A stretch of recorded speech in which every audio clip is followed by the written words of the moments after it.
After the abolition of the transatlantic slave trade in 1808, a scarcity of slaves emerged due to the substantial growth in labor demand. This challenge gave rise to a cruel practice known as slave breeding. Selfish slave owners established breeding farms to produce more slaves. And within the confines of these farms, a figure who would later become one of history's most notorious slave breeders emerged: Pata Seca.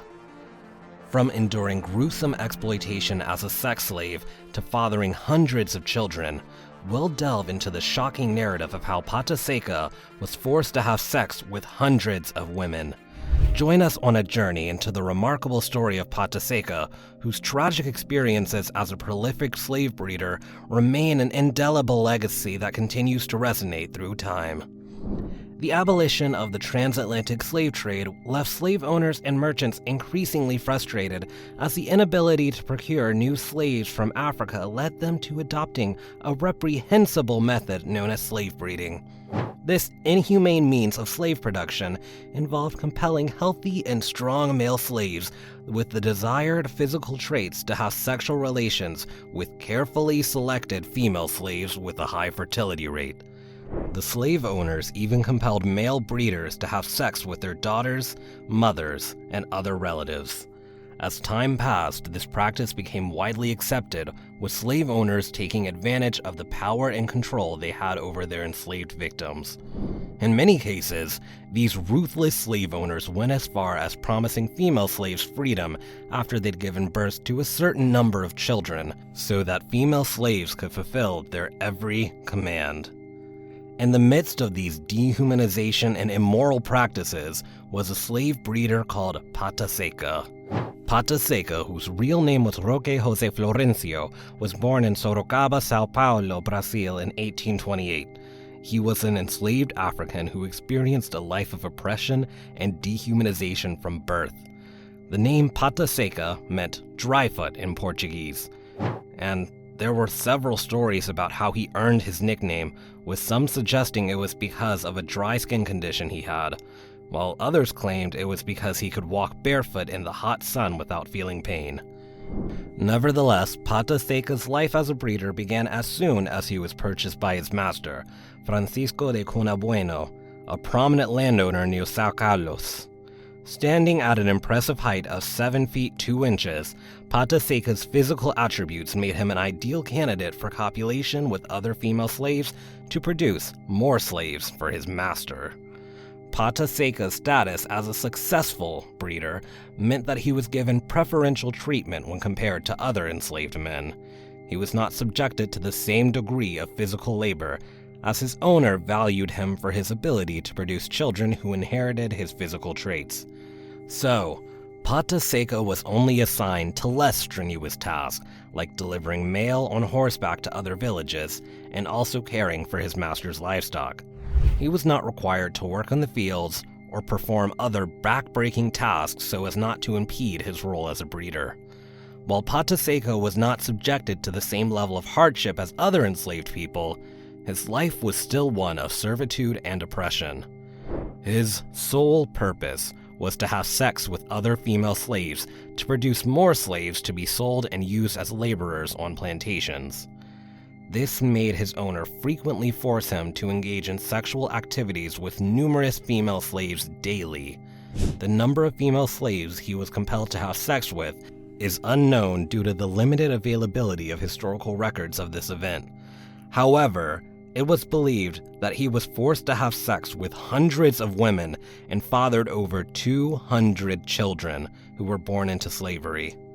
Currently, it is believed that a notable portion of the people living in Santa Eudoxia, São Carlos, can proudly link their ancestral origins to Pata Seca, and approximately 30% of the present residents have a direct tie to him. Pata Seca's existence was entirely under the authority of his owner, who regarded him as a mere property rather than a human being. His sustenance and well-being were maintained not out of genuine concern, but to use him as a breeding instrument to generate more enslaved people. So, Pata Seca was examined for sickness and diseases, as he was valued by his owner for his physical traits, rather than his humanity or dignity, both of which were denied to him. The life of servitude experienced by Pata Seca was not limited to him alone, but was also shared by his children, who were also subjected to the horrors of slavery. From a young age, his children were subjected to dehumanizing practices and were denied the freedom and innocence of childhood. The brutal dehumanization aimed to instill fear, control, and a sense of inferiority in the children from a young age, so that they would be less likely to rebel against their masters. They were expected to contribute to the running of the plantation as soon as they were able. Those who were unable to work in the plantations were forced to perform domestic chores like cooking, cleaning, and attending to the needs of their masters. Some of his children were sold for profit, while others were forced to care for livestock and work long hours in the field for their owners. This factor played a significant role in preventing Pata Seca from ever getting to know most of his children, as many of them were sold soon after reaching maturity. Among the privileges bestowed upon Pata Seca by his master, owing to his prolific breeding abilities, was the allocation of a plot of land, a reward granted to him after the abolition of slavery in Brazil in 1888. Although this gesture might have been intended with good intentions, it could not possibly compensate for the years of servitude and suffering Pata Seca had endured. Following his freedom, Pata Seca was able to find love and companionship with a woman named Palmira, and they later married. It was a new beginning for Pata Seca and Palmira, who were able to find happiness and fulfillment after years of hardship. Together, they were devoted to raising a happy family and building a new life. The couple was blessed with 9 children who carry on their legacy and the legacy of their ancestors. Pata Seca started his journey as a farmer by establishing his farm named Sitio Pata Seca, which simply means Pata Seca's small farm. Through relentless effort, he cultivated rapadura, a solid form of unrefined sugar that held great significance in Brazil at the time.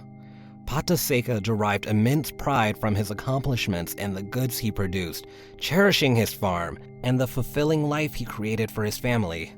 Tragically, Pata Seca peacefully passed away in 1958 at the remarkable age of 130. Just months before his passing, he had earned recognition as the country's oldest living man. While examining the life of Pata Seca, we are confronted with the horrifying realities of human exploitation and the brutal legacy of slavery. Pata Seca's story truly exemplifies the inhumane practices that were perpetrated during a dark period in history. His role as a slave breeder equally reveals the depths of degradation to which humans were subjected during slavery. Despite enduring a life of suffering, Pata Seca's journey showcases the power of human endurance and resilience in the face of adversity.